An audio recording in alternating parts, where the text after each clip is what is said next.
Who am I? If you saw me walking down the street, you'd never know what I've been through. I don't do drugs. I don't smoke. I really don't even drink that much. I have an apartment, friends and family who love me. I'm just like everyone else. If only you knew. Behind the smiles, there's sadness. Underneath the facade, there's pain. Pain. I'm familiar with pain. You see, I suffer with depression and anxiety. I have since I was 12 years old. People will tell me, just get over it. Stop crying. There's no reason to be so upset. But what they don't understand is that depression is not sadness. Anxiety is not worry.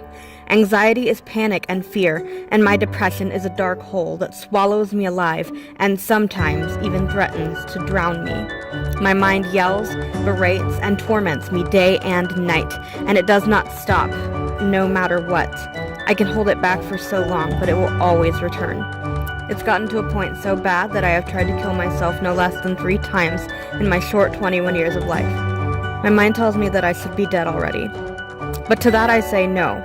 I am not my depression, and I am not my anxiety. I may suffer from these things, but I am not them. I am not what they say I am. I am not worthless, unloved, a disappointment, or a waste of time. Just because my mind may tell me these things does not make them true. I am loved. I am worthy. I am beautiful. I am great. I am strong. I am powerful.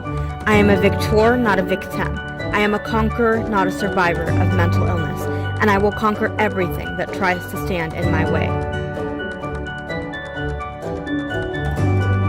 This is who I am.